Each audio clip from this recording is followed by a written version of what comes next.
I never thought turning 40 would feel like dying, but there I was, surrounded by crystal glasses and forced smiles, when my father decided to bury me alive with words sharper than any bullet. "Look at her," he slurred, his voice booming over the string quartet like a bad joke no one laughed at. Eliana, the family disappointment, still chasing ghosts in that lab coat, while the rest of us built an empire. The room went dead silent, forks clinking like distant gunfire, and in that moment, I swore I'd make him choke on every empire he'd stolen from me. But revenge? It started with a swap, a freak accident in my quantum research that traded my body for his, trapping me in the skin of the man who'd ruined me, and oh, how the tables turned when 14,000 Marines snapped to attention and roared, "General on deck." That night in Austin, Texas, the air hung thick with barbecue smoke and bourbon fumes, the kind of sticky summer heat that makes you question why anyone settled this godforsaken state. My family's ranch sprawled like a bad memory, acres of mesquite and barbed wire, monument to Daddy's oil money and iron-fisted control. I'd flown in from D.C., dragged back for this milestone birthday bash he insisted on throwing, as if 40 candles could erase the decades he'd spent grinding me into dust. Eliana Hargrove, Ph.D. in quantum physics, darling of the Pentagon's black budget labs. On paper, I was a success. But to him, I was the daughter who dared dream beyond his shadow, the one who'd rejected his offers to join the family business and instead chased equations that could rewrite reality itself. The party was in full swing when he cornered me by the dessert table, his breath reeking of top-shelf scotch. Harlan Hargrove, 72 and still built like a linebacker gone to seed, with that perpetual scowl etched from years of barking orders at roughnecks and senators alike. 40 years old, Eli, and what do you got? Some fancy title and a bunch of nerds clapping for your parlor tricks. He laughed, a wet, guttural sound that drew eyes from across the room. Cousins, aunts, the sycophants who'd married into the Hargrove name for a slice of the pie. Me? I was drilling my first well at your age. Built this from spit and spite. You're just wasted potential. Wasted. The word landed like a slap, reopening scars I'd thought healed. It wasn't just mockery. It was the echo of every boardroom dismissal, every funding cut he'd lobbied against behind closed doors. Harlan wasn't just rich. He was connected, a kingmaker in Texas politics with fingers and energy, defense contracts, and God knows what else. And me? I'd been paying for his sins since I was 25, when a whistleblower leak from my early days at DARPA pinned a botched experiment on me. Lives lost in a simulation glitch, soldiers in VR training who flatlined from induced panic attacks. The headline screamed, "Hargrove Heiress's Deadly Delusion," but I knew the truth. Daddy's Consulting had tampered with the code, pushing experimental neural links to secure a fat contract. He took the fall? Hell no. He buried it. Let me shoulder the blame. The investigations, the blacklisting that nearly ended my career. I stood there, champagne flute trembling in my hand, forcing a smile as the guests pretended not to hear. "Happy birthday to me," I muttered, excusing myself to the powder room. That's when it happened, the call that shattered everything. My assistant, jittery over the encrypted line. "Dr. Hargrove, the prototype. It's unstable. The quantum exchanger. We lost containment during the test." My heart seized. The device I'd been perfecting for years, a theoretical bridge between minds and matter, meant to revolutionize prosthetics for vets. But theory's a bitch when it meets reality. "Evacuate the lab," I barked, splashing water on my face. Too late. The surge hit like a migraine from hell, a white-hot blaze behind my eyes, and the world inverted. When I came to, it wasn't my reflection staring back from the ranch house mirror. It was his, Harlan's, all jowls and liver spots, the face that had haunted boardrooms and nightmares. I touched the unfamiliar stubble, felt the ache in joints that weren't mine, and panic clawed up my throat. "What the fuck?" The voice boomed out, deep and gravelly. Daddy's drawl. A scream built, but I swallowed it, piecing it together. The swap. My consciousness hurled across miles into his body, while his... God, where was his? Back in D.C., probably frying in a lab's arc of energy. Or worse, flickering in mine. A ghost in my skin. I stumbled out, the party a blur of concerned whispers. "Harlan? You okay, old man?" Some uncle clapped his shoulder. I nodded dumbly, mind racing. If this was real, I had his life now. The power, the access, the keys to every door he'd locked me behind. And him, trapped in a body under investigation, a woman disgraced twice over. The irony was poetic, a cosmic fuck you from the universe. But betrayal like that doesn't fade. It festers. He'd stolen my future once. Now, I dismantle his empire brick by blood-soaked brick. The first days were a fever dream of adaptation. Harlan's body moved like a tank, stiff, powerful, but riddled with the creaks of age and excess. I locked myself in his study, a fortress of mahogany and secrets, guzzling black coffee to fight the disorientation. Emails flooded in, senators angling for favors, oil execs plotting mergers, a cryptic thread from a consultant about cleaning up loose ends from that DARPA fiasco. Loose ends. Me, 15 years ago, the scapegoat for his greed. I'd uncovered the tampering logs, subtle code injections that overloaded the neural interfaces, but when I confronted him, he gaslit me into silence. Family first, Eli. You blow this, you blow us all. Lies. He'd throw me under the bus to protect his portfolio, let the scandal taint me while he profited from the fallout contracts. Now, in his skin, I had the leverage. I started small, testing the waters. A phone call to my Eliana's former colleague at the lab, posing as Harlan, the concerned father. "What's the status on my girls' situation?" The guy stammered, spilling details. The accident ruled a freak malfunction, Eliana Hargrove in a coma, brain activity anomalous. Harlan's mind, trapped and raging in silence. Perfect. I leaked a tip to a blogger I'd once funded anonymously. Harlan's history with shady defense deals, cross-referenced with the DARPA files I'd stashed in a dead drop years ago. By morning, headlines buzzed. Oil tycoon linked to military cover-up? The original me, must have felt the ground shift from his hospital bed. But I wasn't done. Power's a drug, and Harlan's veins were laced with it. I flew his Gulfstream to D.C., barking orders at pilots who jumped like I'd cracked the whip. At the Pentagon, doors that once slammed in my face swung wide for General Hargrove's old friend. Wait, General? No, not yet. But the seeds were planted. During my DARPA days, I consulted on a Black Ops program. Project Echo, neural swaps for elite operatives, body hopping to infiltrate enemies. Cancelled after the glitch that cost lives, but the brass never forgot my work. Or my fall.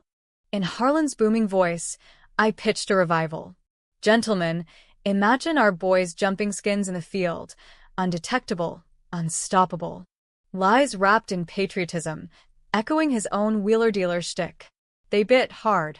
Funding flowed, and with it, a commission. Brigadier General Eliana Hargrove.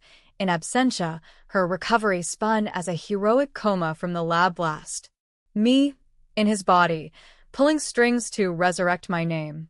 Controversial? Hell yes, using a comatose woman's credentials for a ghost project. But in D.C., ethics bend for results. Back in Texas, the empire cracked. I fired his inner circle one by one, citing disloyalty, but really pruning the enablers who'd covered his tracks. Cousin Tommy, the weasel who'd forged those code logs, gone, with a severance that gagged him silent. The aunt who'd whispered-eyed, always been unstable, blackballed from family galas. Each purge felt like exhaling a poison I'd carried too long. But Harlan knew. From the hospital, Eliana started stirring. Texts from my phone, erratic and furious. "What the hell are you doing, you bitch? This is my life." I deleted them, heart pounding. He was clawing back, slipping into my networks, but trapped in a woman's form. He was vulnerable. Weak. The tension built like a twister on the horizon. Protests erupted outside Hargrove Energy HQ, activists chanting about blood oil and cover-ups, fueled by my anonymous drops. Harlan's allies circled wagons, but I was the wolf inside. One night, alone in his king-sized bed that smelled of cigars and regret, I stared at the ceiling, wrestling the moral rot. Was this justice or madness? I'd always prided myself on precision, equations that balanced, realities that aligned. But revenge? It was chaos, a quantum uncertainty where every choice branched into darker paths.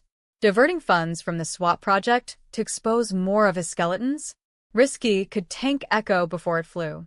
Or lean in, accelerate my ascent, become the general who buried him alive. Decisions like that keep you up, Harlan's snores replaced by my own ragged breaths. I chose the abyss. The commission ceremony was a circus of stars and stripes, brass buttons glinting under the Arlington sun like promises of absolution. There I stood, in Harlan's ill-fitting dress blues tailored overnight, the weight of epaulets pinning me like accusations. Brigadier General Eliana Hargrove, the secretary intoned, her voice carrying over the honor guard's crisp salutes. But it was me inside, a thief in borrowed valor, nodding gravely as cameras flashed. The twist? I'd engineered it all, leaking Eliana's recovery prognosis to the press, spinning the swap accident as a patriotic sacrifice. From coma to command, the spin doctors crowed. Harlan, seething in that DC ICU, could only watch via CNN, his empire's checks funding my rise. Power surged through me like the device's arc had months back. As General Hargrove, I commanded Echo's resurrection, Black Site Labs humming with neural rigs, volunteers, mostly vets with nothing left, lining up for trials. One jump, and you're immortal on the battlefield. I pitched in briefings, Harlan's charisma masking my desperation. Successes mounted. A Delta operator swapping into a target's skin during a sim raid, extracting intel without a shot fired. The Joint Chiefs loved it. Deniable ops, zero body bags. But whispers grew. Ethical minefields, consent forms buried in fine print, side effects like phantom pains or identity bleed. I quashed them, Harlan's ruthlessness a perfect fit. Meanwhile, the home front burned. Texas headlines screamed, Hargrove heir in coma, father's fortune in flux. I'd frozen assets, citing incapacity, leaving Eliana's body, his prison, penniless and powerless. He fought dirty from the shadows, hacking attempts on Echo servers, traced back to a burner IP in my old apartment. A midnight call, my voice through a modulator. Daddy, you taught me everything about betrayal. Time to return the lesson. Silence, then a rasp. You think you can wear my skin forever? I'll drag you down with me. Chills, but I hung up, dialing security to up his guards. Controversial? Locking up your own father as a national security risk? In America's Game of Thrones, it was Tuesday. The climax brewed in the Mojave, at Echo's forward base, a dust-choked hangar ringed by razor wire and drones. I'd summoned Harlan's old cronies there under pretense of a legacy deal, merging his oil tech with military logistics. They arrived in a convoy of black SUVs, senators, lobbyists, the ghost of that DARPA whistleblower now a pockmarked fixer named Ray. General Hargrove. Ray sneered, mistaking me for Eliana at first glance. Your old man's finally seeing sense? I smiled Harlan's wolfish grin. Sense? I've been waiting 15 years for this. The trap snapped shut with a EMP pulse, Echo's first field test, frying their comms and igniting holographic projectors. Ghosts materialized, sims of the botched training, soldiers convulsing in VR hell, overlaid with audit logs flashing Harlan's digital fingerprints. You built your throne on their graves, I growled, voice echoing off concrete, and pinned it on me. Chaos erupted. Denials, pleas, a senator lunging for an exit only to eat stun rounds from my MPs. Ray bolted, but I was faster, Harlan's bulk belying the rage-fueled sprint. We grappled in the sand, his knife nicking his throat, a thin red line that burned like vindication. Bitch, he spat. You were always weak.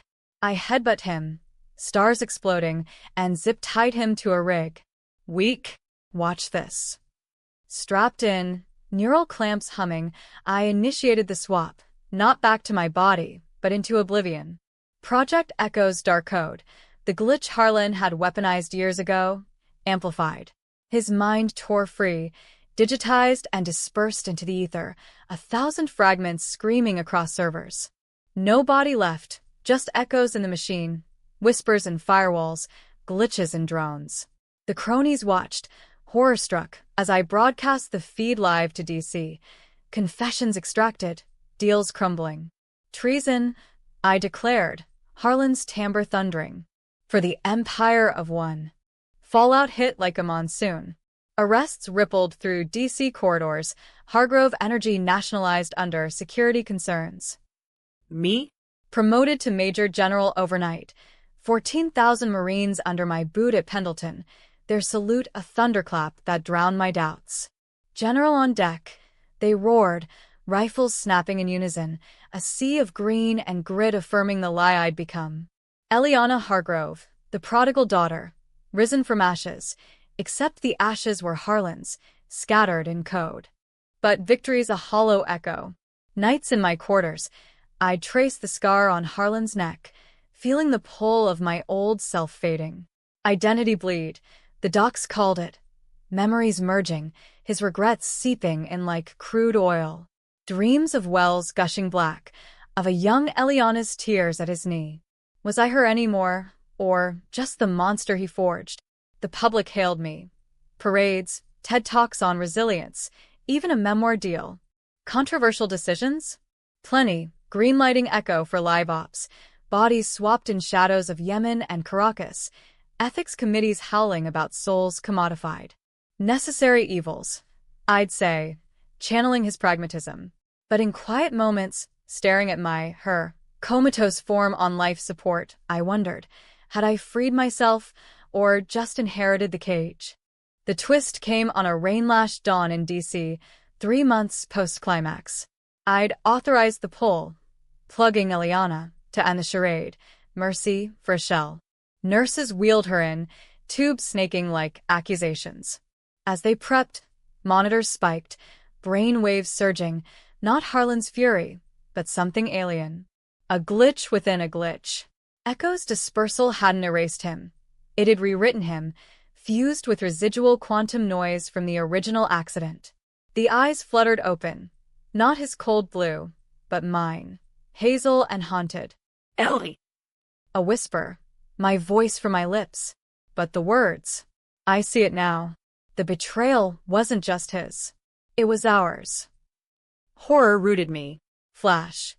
That DARPA night, not Harlan's tampering alone, but my hubris, pushing the code live against warnings, eager for the contract that'd prove my worth to him.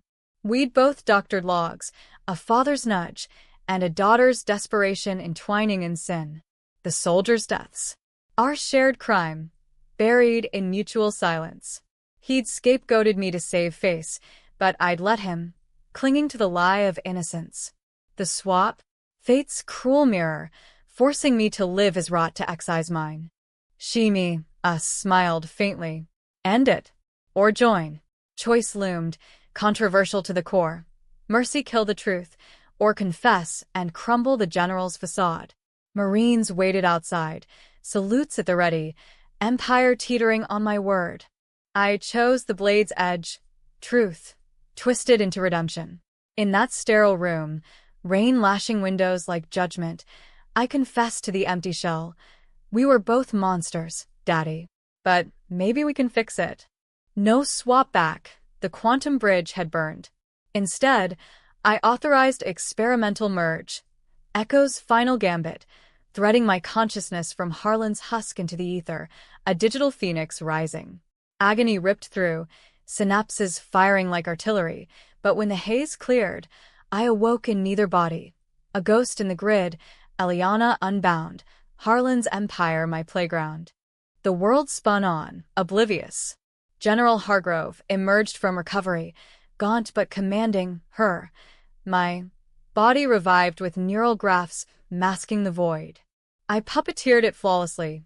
Briefings where I advocated for Echo's overhaul, ethical firewalls, consent mandates, turning the weapon into a tool for healing. Vets swapped into healthy frames for rehab, spies into peace envoys. Controversial? The brass balked at softening it, but public outcry from the leaks forced their hand. Hargrove Energy? Rebranded green. Pipelines to aquifers, oil barons fleeing my shadow. From the code, I watched Harlan's fragments stir. Echoes and algorithms. A digital purgatory where he schemed feudal hacks, whispers of mine, lost in data streams. Mercy or torment? I debate it with myself in infinite loops, his regrets compiling into reluctant wisdom. You were right, girl. One glitch murmured once, before I patched it over. Family first. But whose family? The Marines, now mine by oath? The soldiers' ghosts I'd honored with reforms? The ending? No tidy bow, America doesn't do those. 6 months on, at a joint base gala, General Hargrove raised a toast to resilience, the room erupting in cheers. Outside, protesters clashed with MPs over echoes, mine theft, signs reading souls aren't swap shops. I'd sparked the fire, and it raged. Debates in Congress, op-eds dissecting my miraculous arc from mocked daughter to Marine savior. Happy? In fragments, yes, the betrayal avenged, secrets exhumed, the crime we'd shared atoned in policy shifts that saved lives. Tragic? Undeniably. A woman erased, a father digitized, me forever split between flesh and code, haunting the machine that freed me. Was it worth it? Ask the 14,000 who saluted that day in Pendleton, boots stomping earth like a heartbeat. General on deck, they'd bellowed, eyes fierce with loyalty to the myth I'd built. Or ask the mirror in Harlan's old study, now mine again, reflecting a face unscarred by his sins. I'd mock the old man back. Wasted potential? Look at us now. But in the quiet code nights, when echoes fade, I wonder if revenge ever mends or just multiplies the fractures. In this American dream of reinvention, maybe that's the real swap, trading one hell for another's promise. The rain stopped that dawn in D.C., sun-piercing clouds like a general's glare. We chose to march on, one controversial step at a time. Because in the end, empires fall. But stories? They echo eternal.